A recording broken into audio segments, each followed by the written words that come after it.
antes de mais nada, ficando a gravação daqui para frente, desculpa, my bad, pisei na bola, escolha a versão que vocês preferirem, para quando vocês forem olhar a gravação e se lembrarem porque é isso, tá? Mas tem a gravação de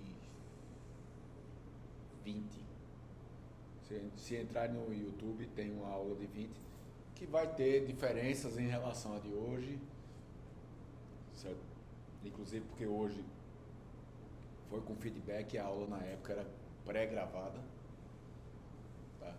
Então era somente eu falando sem ter a oportunidade de mudar o rumo em alguma coisa pela discussão na sala, mas já foi. Então não adianta fazer nada além de xingar.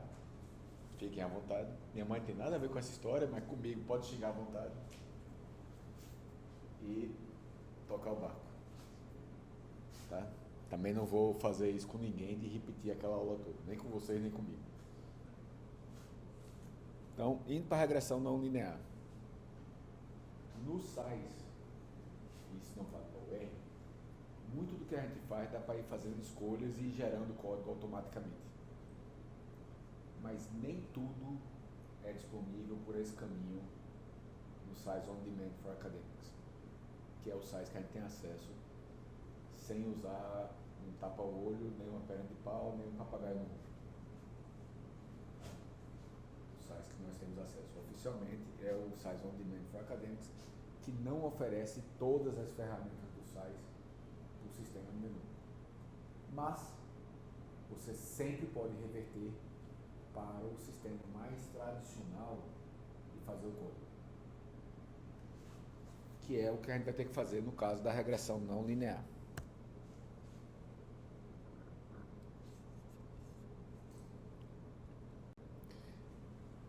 Porque o SAIS não tem essa função da não linear via código, via menu. Então o que a gente tem que fazer? A gente tem que escrever o código, ou melhor ainda, reaproveitar o código. Vários caminhos para isso. Primeiro, o sistema de ajuda do SAIS realmente ajuda. Então você tem como pegar exemplos no manual. Não é tão simples assim, porque o manual é muito grande. Então você localizar o exemplo que você quer pode não ser a coisa mais fácil do mundo. Por outro lado, entrou no Pai Google e pediu código SAIS, função tal, provavelmente você vai encontrar alguns exemplos. E aí é questão de adaptar o exemplo para o nosso uso. Uma grande vantagem do SAIS, que se não me engano também é no R, é que usam uma linguagem muito próxima do inglês e do static case. Então eles não usam nomes que saíram da cabeça deles. Um problema de programação em algumas linguagens é que o código não tem semelhança com o que você vai fazer. No SAIS, os exemplos que vocês viram já de código são códigos que são coerentes em termos de inglês e da matemática que você quer fazer. E isso facilita muito o procedimento, porque você não tem que adivinhar como é que eles escolheram falar alguma coisa. Isso é alguma coisa parecida com o inglês daquela coisa. Regressão, regra. Modelo linear generalizado, GLM. Então você consegue entender mais ou menos e consegue ler o que está fazendo. Você vai pegar o código, vai escrever o código para correr todos os modelos que fazem sentido para aquele fenômeno biológico, e aí vai selecionar qual é o modelo mais próximo, o melhor modelo para aquele fenômeno. Então, se você está fazendo uma decomposição, um experimento de decomposição, você não vai pegar curvas de crescimento, você não vai pegar uma curva sigmoidal, porque a curva sigmoidal cresce devagar, cresce rápido, cresce devagar, não faz sentido no cenário de uma curva de decomposição. Se você está querendo ver o relacionamento de um enzima, uma atividade enzimática com temperaturas, você não vai pegar uma curva de decomposição, você vai pegar uma curva de Michaelis-Menten e a família de curvas que descrevem a cinética química. E aí você vai mandar ele fazer aquela família para ver qual é que descreve melhor os dados que você obteve no seu experimento. Ou seja, qual é o padrão da reação do seu experimento naquela família de curvas que faz sentido para o seu fenômeno. Isso aí não é estatística, não é science, não é ciência. Então você primeiro precisa ter ideia. O que é que eu espero que aconteça? Em que esperar não é eu quero que aconteça. Não é esperar no sentido de querer, é esperar no sentido da lógica indicar que o caminho mais provável, o fenômeno biológico vai ter essa cara, ou aquela outra cara. Vai ser uma dessas três aqui, uma dessas quatro, uma dessas 10, e ver qual é que realmente se aplica. Tá? Você vai correr todos os modelos prováveis, ver o que sair, selecionar o melhor modelo, com base no quê? Pode ser no R ao quadrado ajustado, pode ser no AICC. As lógicas dos dois são diferentes, são matematicamente coisas completamente diferentes, mas os dois são modelos de ajuste. O R2 ajustado e não o R2 normal. Por quê? Aquilo que a gente estava conversando, e que quem está vendo agora não sabe mais do que é que eu estou falando, mas quando a gente discutiu o polinomial com a regressão linear, o efeito corrige o efeito do número de parâmetros. Então, se você tem modelos com números diferentes de parâmetros, o R2 não é o melhor critério para olhar, mas você pode olhar o R2 ajustado. Quanto maior, melhor. O AICC é o Archaic Information Criteria Corrected. É o critério de informação de arcaic corrigido. Corrigido em função de quê? Não é porque ele escreveu alguma coisa errada. É corrigido para pequeno número de amostras. E nós, quase que por definição, trabalhamos com amostras que são consideradas pequenas. Certo? No caso do AICC, quanto menor, melhor. E menor inclui mais negativo. O AICC pode assumir valores negativos, ao contrário do R ao quadrado. E quanto mais negativo, melhor. Ou seja, é menor, menor mesmo, não é o menor em absoluto. Existe algum estudo no qual a análise não linear, não linear é mais recomendada? Tipo assim, uma análise, uma avaliação de profundidade não, como é que eu posso dizer? Agora me fugiu a palavra. Densidade do solo. Porque ele não vai seguir uma curva, acredito eu, que não linear, dependendo da classe do solo. Vamos lá. Densidade. Densidade em função de quê? Quando você faz regressão, você tem que pensar quem é o Y e quem é o X. Densidade em relação à profundidade.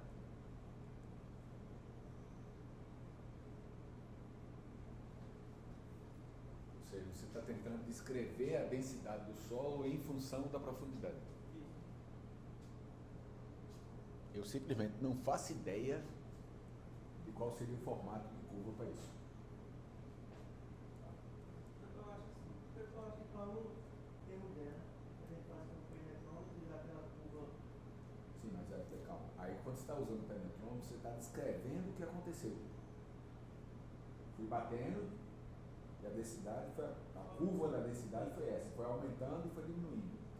Mas você não está estabelecendo uma relação matemática naquela curva. Você simplesmente está fazendo a linha que mostra. É isso? Maior resistência ou menor Em cada ponto. Mas não está descrevendo a resistência em função da profundidade. Você simplesmente está mostrando a resistência em função da profundidade. Certo? Então, a minha dúvida seria. faz todo sentido, por exemplo, você lê isso aqui. O que é que tem? Você tem uma camada de impedimento aqui. Mas você não está chegando à conclusão, tentando entender como a profundidade fez isso. Você simplesmente está mostrando como aconteceu. Entendeu a diferença que eu estou fazendo? Entendi. Você está admitindo que tem um processo qualquer, não necessariamente a profundidade, nesse caso um pé de arado, que justifica uma camada adensada. Quando você faz a regressão, você está querendo ter a capacidade de prever que esse fenômeno vai acontecer. E aí é que eu não tenho ideia, em que não tem ideia, quer dizer exatamente isso.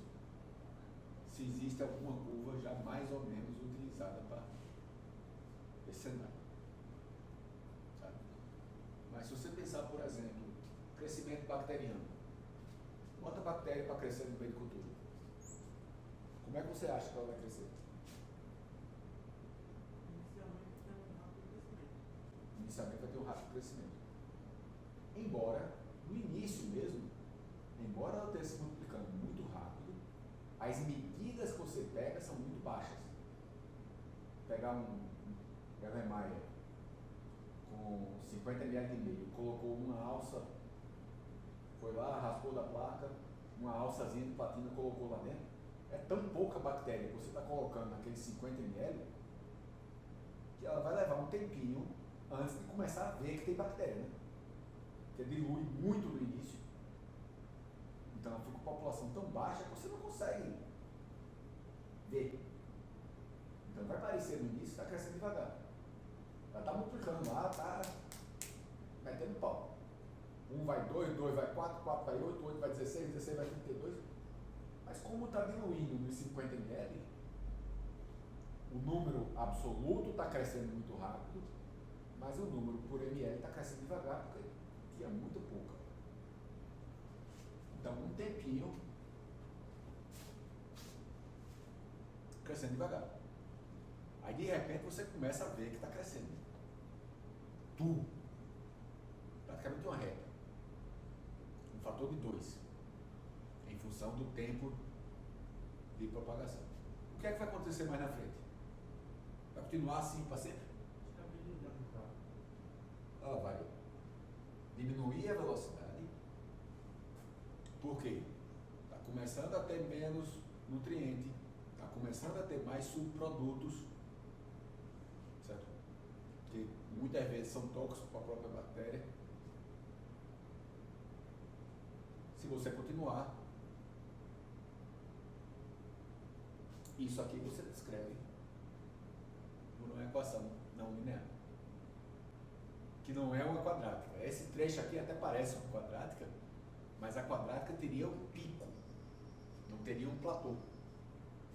E o que acontece na verdade é um platô, não é um pico. Não vai crescendo, despenca de uma vez. Então, primeiro estabiliza, passa um período.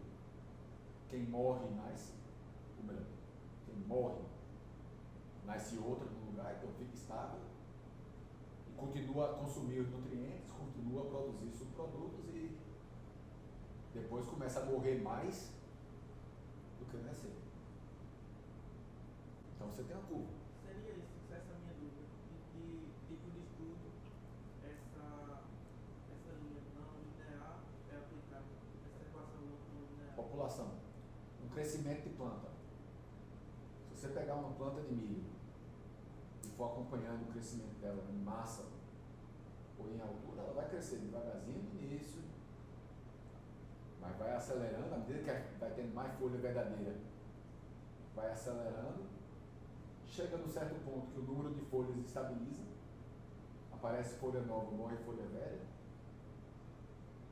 chega num ponto que para, que começa a morrer mais folha velha do que aparecer nova, e cai. Decomposição. Se você pegar serrapilheira, colocar para decompor, dependendo do material, vai decompor mais ou menos rápido, mas nenhum vai fazer isso, né? Todos vão fazer uma curva variando em função do material. Qual é a experiência que vocês estão? Na verdade, professor, aqui estava rapidamente fazendo o trabalho prático. E aí eu tentei primeiro no linear, para fazer o seu matéria-prima. Aí deu, inclusive, o R ao quadrado deu 0,4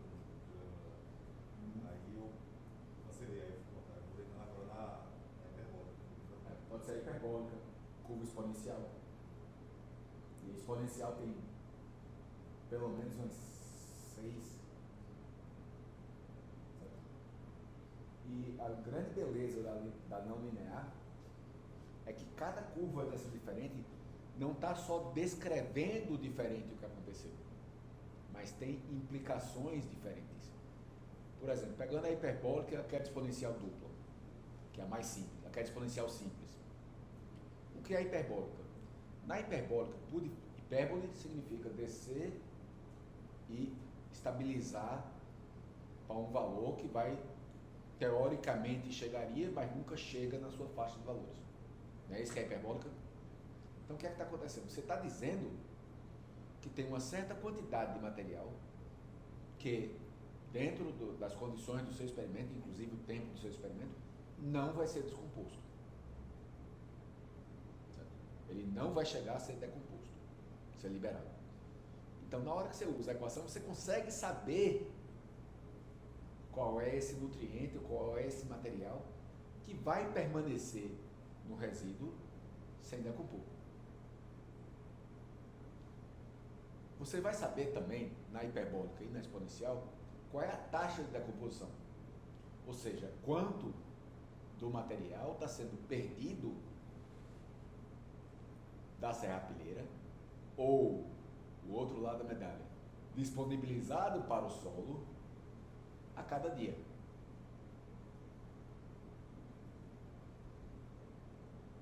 Você vai conseguir dizer qual é a parte do material que eventualmente será disponibilizada ou não.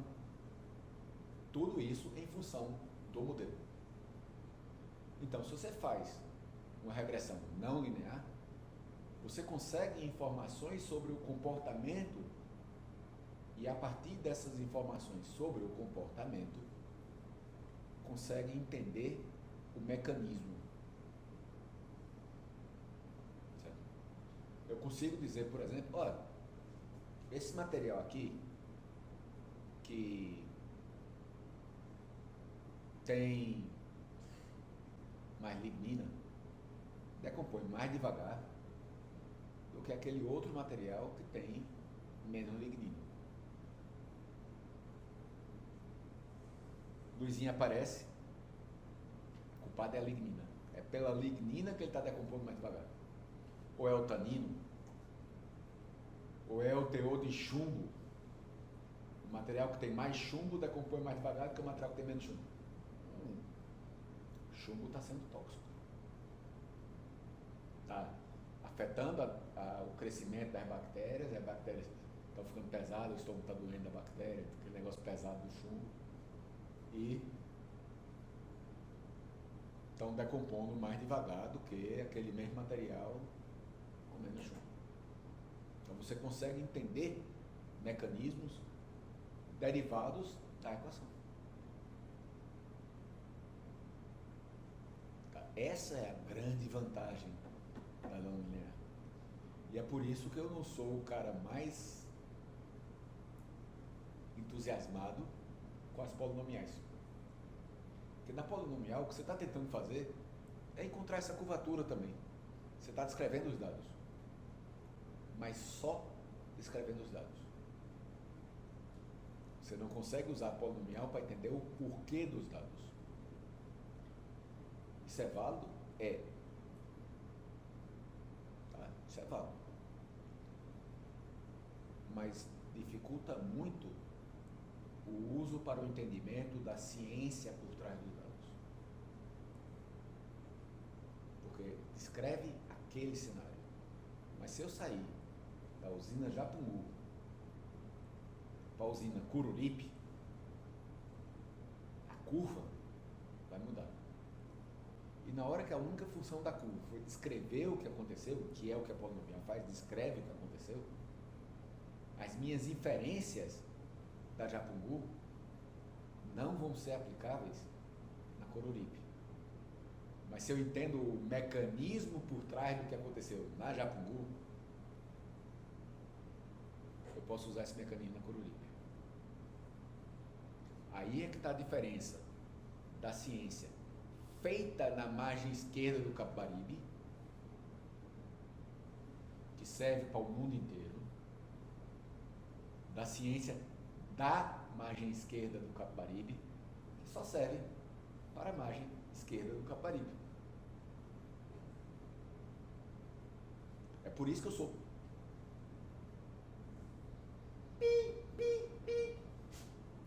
com aqueles famosos títulos de artigo.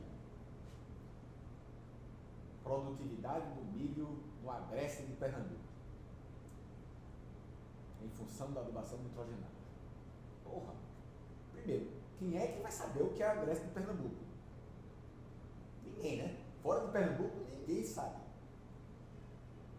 Segundo, o que é o Agreste de Pernambuco? É uma região tropical, subúmida, a semiárida, dependendo, que é um cenário que você vai encontrar 2/3 da África, certo? São nesse mesmo cenário. Índia, mesmo cenário. Então, por que a minha ciência daqui do Agreste só interessa para o Agreste e não para a Índia, não para a África? Não. O meu trabalho foi a produtividade do milho em função do nitrogênio em uma região tropical semiárida ou subúmida. Certo? Não é desvalorizando o trabalho ter sido feito em Pernambuco. Ciência é feita em um lugar, mas não é, ou não deveria ser, do lugar.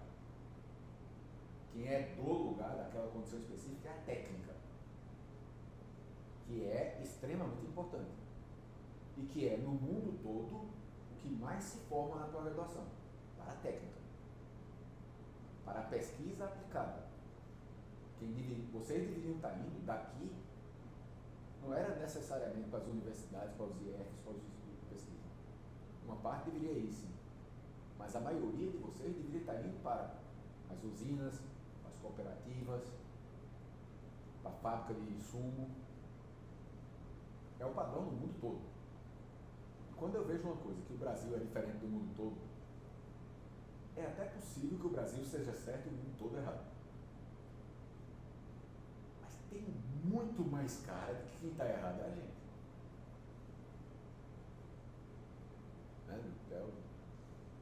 Eu posso dizer que os Estados Unidos estão errados na distribuição dos doutores, da pesquisa deles? Posso. Quantos Nobel tem nos Estados Unidos e quantos Nobel tem no Brasil? Quantos artigos publicados de alto nível tem nos Estados Unidos? Quantos artigos publicados de alto nível no Brasil? Qual é o retorno em produção de patentes? Lá e cá. Parece mais que está do lado errado da coisa é a gente do que eles. Antes de Trump, né? Admitindo os Estados Unidos dos últimos 50 anos até 2025. Sabe? Porque não são só os Estados Unidos, Canadá, Reino Unido, França, Japão, Coreia do Sul, Austrália, Índia, China. A nossa companhia é Botsuana, Namíbia, Argentina,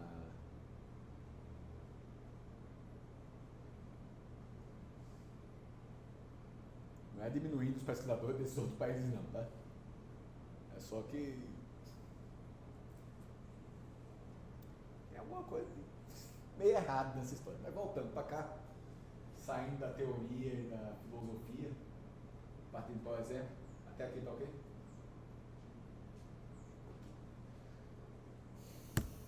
Então o que é que vai fazer? Esse é o código. Usem essa função title. Título.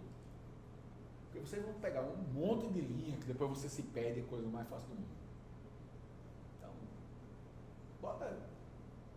O título é esse, porque agora eu estou fazendo exponencial simples. Proc Enlin. Quem adivinha o que é Enlin?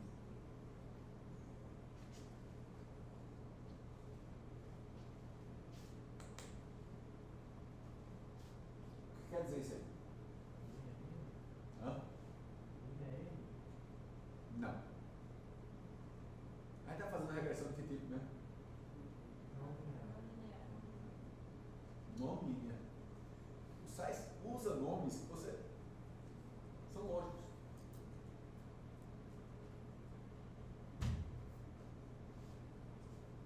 Da mesma forma, ele repete. Todas as funções dele, você vai encontrar essa mesma estrutura lógica.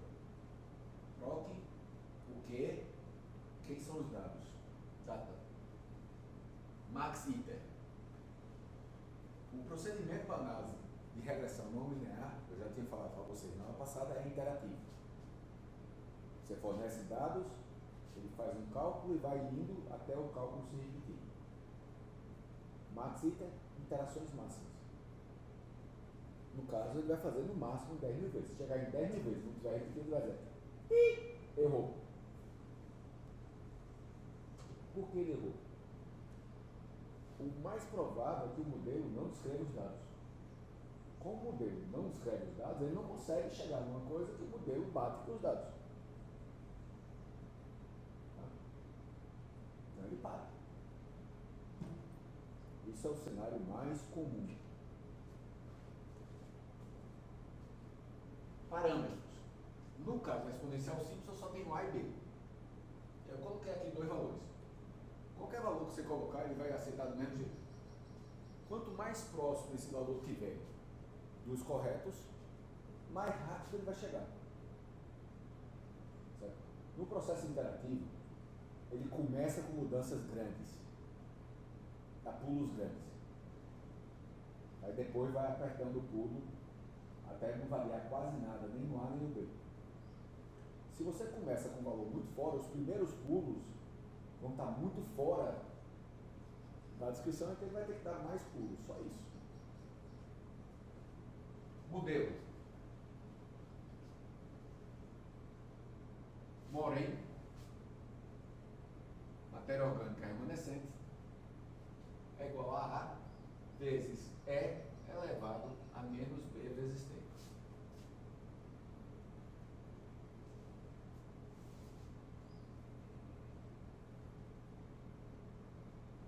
Tá ok, gente? Todo mundo está vendo isso aqui?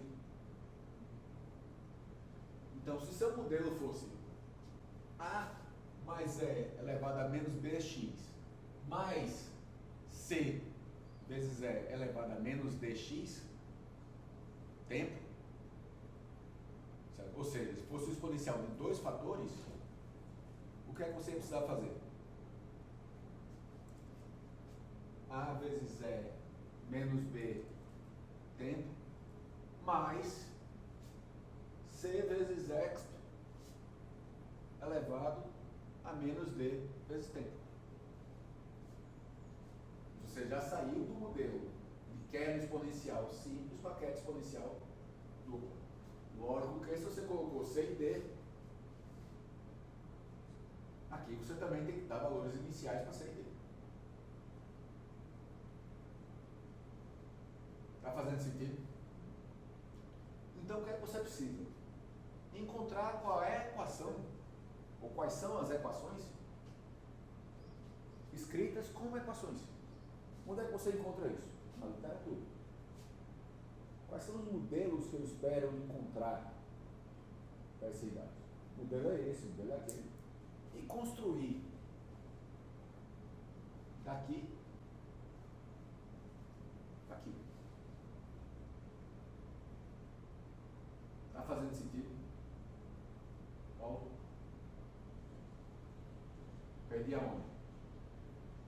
Não, mas porque, na verdade, professor, eu estou com dificuldade aí para tentar construir esse raciocínio aí, sabe? Mas eu já vou escutar de novo e calma, e aí eu com certeza vou incomodar o seu deputado.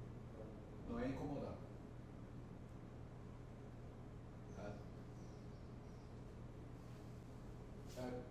Um ponto importante aqui, lembre-se que o ponto e vírgula vem depois do último, tá? A, B, C, D, E, F, G, H, X, só no final que você coloca o ponto e vírgula.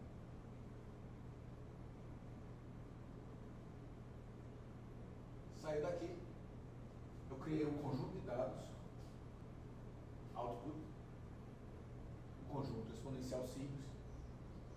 Como eu não coloquei na biblioteca, ele vai para o sempre que você não colocar a biblioteca, ele vai para a biblioteca work, biblioteca provisória, em que eu tenho uma variável predicted, a variável predicted aqui é o nome da variável do size. É uma variável interna dele. Eu quero que ele chame na biblioteca ESP simples, exponencial simples. Eu quero que ele chame predicted de estimado. Por que isso? Porque aí eu vou ter valores estimados e valores reais para fazer uma ligação entre os dois. Estão visualizando, estou dizendo não. Não. Eu me distraí, deixa eu repetir o que eu acabei me distraindo nessa parte. Qual é essa parte? O amarelo? Sim, claro, amarelo. Eu tenho, o size tem uma série de variáveis internas dele. Uma delas é a variável predicted. Como o nome diz, predicted é o previsto. Ou seja, é o valor que o size prevê com base na equação que ele calculou para y. O que é que eu peço para ele fazer aqui? Crie um conjunto de dados, output, em que o output vai ser chamado de exp simples, que vai ter uma variável chamada estimado, que é a variável predita aqui. Então eu vou ter os valores previstos em função da equação, nesse arquivo. Tá ok, até melhorou agora? Agora, o que é que eu estou fazendo? Uma regressão. De novo, só que agora é uma regressão linear. Reg, não é mais non-min. Com o arquivo exp simples entre o real e o previsto. Se o previsto for 100% correto, se não houvesse variação do acaso, os valores previstos seriam iguais aos reais. Não é isso? E o R2 seria 1. Como não é, vai ter uma variação do acaso, os valores previstos não são iguais aos reais, e o R2 não é 1. Mas esse R2, dessa parte aí, vai me dizer quão bom foi o modelo em termos de prever o que efetivamente aconteceu.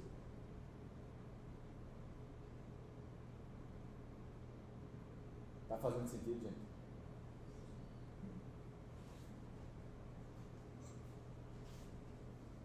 Que é essa última parte. E ao ter o R ao quadrado comum, aqui eu não tenho o R ao quadrado, o size não bota o R ao quadrado. Então eu uso isso aqui porque é o R ao quadrado que eu vou usar na figura para mostrar. Certo? Tá ok até aqui?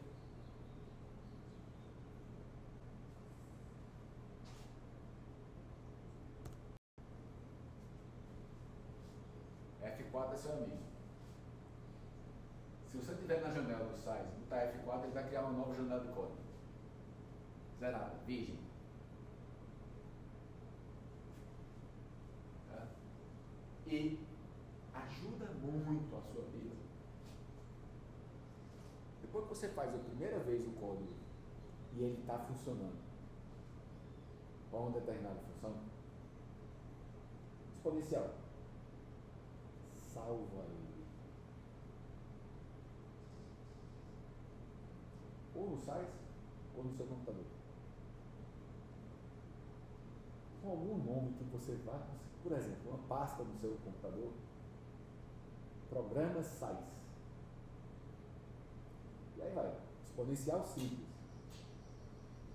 Esse nome mesmo, exponencial simples. Queda exponencial simples. Aí outro dia você vai precisar fazer, você vai lá e pega queda exponencial simples, copia e cola. E depois disso só precisa ajustar os nomes de variável para garantir que está usando o nome correto desse arquivo e tal. Ajuste o nome, mas não precisa pensar de novo, qual foi o modelo que eu usei? Porque já está tudo Feito. E eu tenho certeza que o R permite você fazer esse tipo de coisa também. Certo? Simplifiquem a vida. Se você inventa a roda 10 vezes, tá? Porque você faz a mesma coisa toda vez do zero, primeiro, você vai errar muito mais. Você vai esquecer um ponto e vírgula do canto, vai trocar um nome. Segundo, não vai ganhar PM. Só tem lado ruim em reinventar a roda. Não tem lado bom em reinventar a roda. A roda já foi inventada alguns milhões de anos atrás. Melhorem a roda, não inventem de novo. Ok?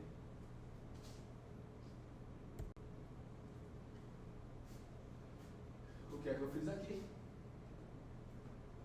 O primeiro para exponencial simples, depois para exponencial simples em 3 parâmetros, depois para exponencial dupla, depois para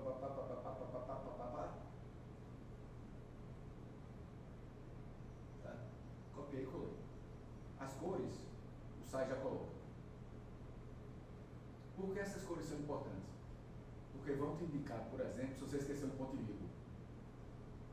Se você tivesse esquecido esse ponto e vírgula daqui, como ele ia continuar a achar que era a linha PROC aqui, nada daqui para baixo está colorido.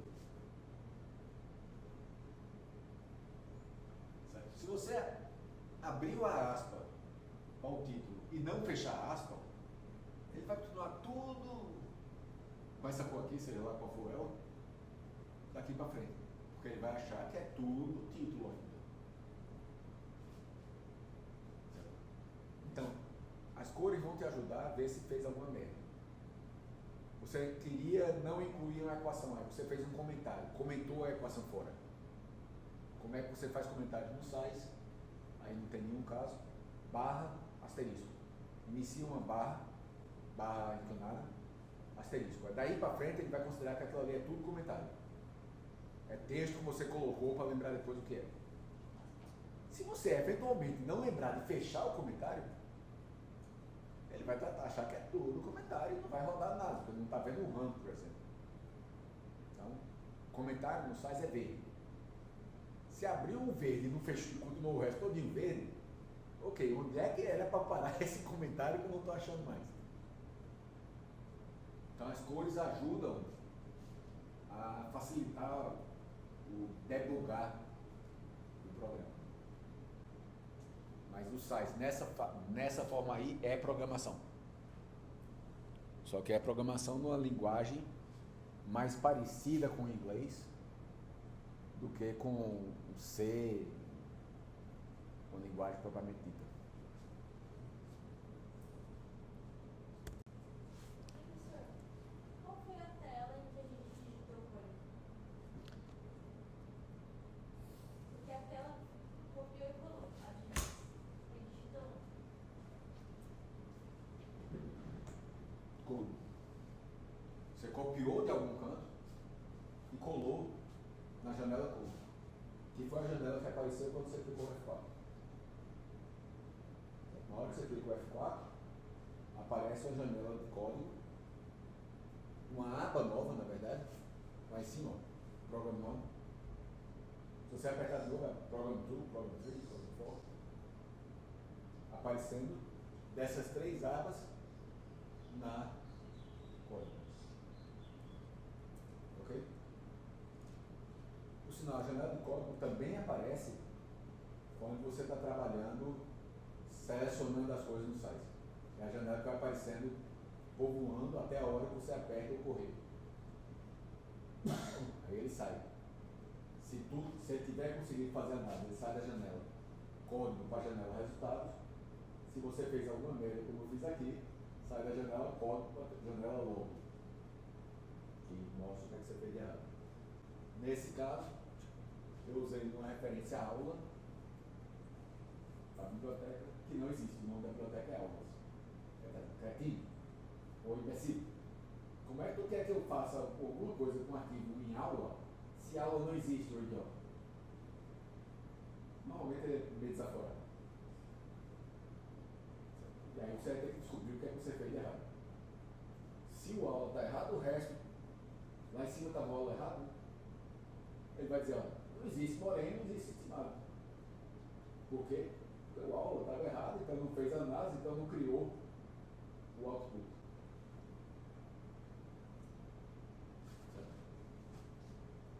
O SAIS vai usar código na janela log vermelho, azul e verde.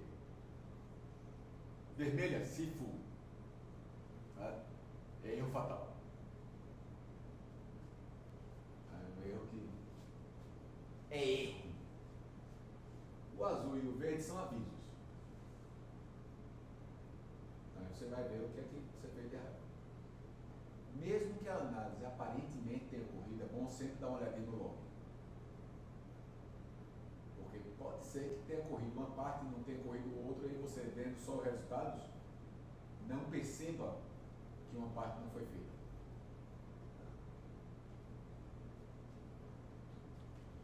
Tá? Espera o auto-xingador parar. Depois que você parar de xingar a você mesmo, ou de quem você copiou o código, por 10, 15 minutos normalmente é suficiente. Aí volta e faz. E aqui nós temos a saída. Essa parte aí, você vai olhar e vai esquecer. O que é que está fazendo aqui? Quem é exponencial simples, qual é o procedimento? N, quem é a variável dependente, Moren, o método Gauss-Newton. Eu tinha dado 20 e 1.5, né? Então começou na interação zero, que foi a que eu dei. 21.5, a soma de quadrados era 154.320. Aí ele disse, vamos agora com 21.24 e 0.67. Melhorou, a soma de quadrados caiu. Marcou. E agora? Eu tinha subido para 21, caiu, vamos ver se cai mais. Aí deu um pulo maior. Foi para 24 e caiu mais ainda para 33.33. Quando chegou aqui, está mudando muito pouquinho já, né? E aqui parou de mudar. Atendeu os critérios de convergência, parou de mudar. Convergiu para os valores. Então, a estimativa do A 94.36 e o B 0.005. Lembrando que o A é quanto vai ser liberado, é a parte que vai ser efetivamente decomposta, e o B, nesse modelo, é a taxa de decomposição. Ou seja, vai decompor no final do experimento 94% da matéria orgânica remanescente desapareceu. No dia 0 tinha 100%. No dia 128 ou 256 teria somente 5%, porque 94% tinha sido decomposto. E a cada dia liberava 0,5% da matéria orgânica inicial era liberada por dia. Todo mundo está vendo, estou dizendo aqui não.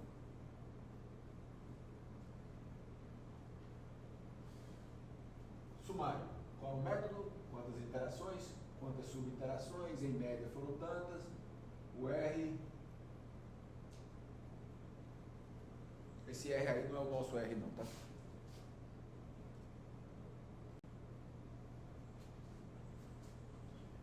Soma de quadrado do modelo, os intervalos de confiança. Tá? O modelo foi altamente significativo.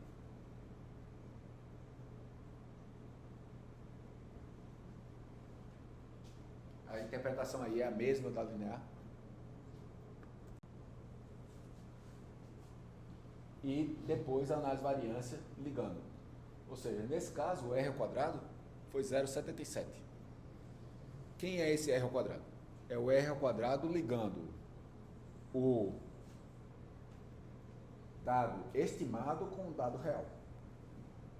É uma regressão linear entre o dado estimado e o dado real. Isso aí deveria incluir um A0, porque estimado e o real deveriam ser iguais cruzando no zero, e o B deveria ser 1. O A não foi 0, mas não foi diferente de 0, e o B foi 0,96, foi diferente de 0. Ou seja, embora o A não tenha sido zero, ele não foi diferente. Então, se não é diferente de zero, pelo teste T, a gente considera que atendeu esse critério. E o B, que era para ser 1, foi muito perto de 1, 0,95. Ok?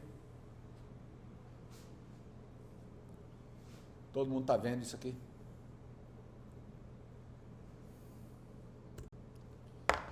E os dados. E o procedimento de análise que vocês já viram, eu não vou repetir isso aqui. O que é que vocês têm no trabalho? Dúvidas? Certo. Já são 5 horas, então não vou começar outro assunto. Certo? Porque não iria terminar. Não teremos aula na segunda-feira. Vocês estão de folga de mim. Daqui a 2 semanas. Ok, gente? Então,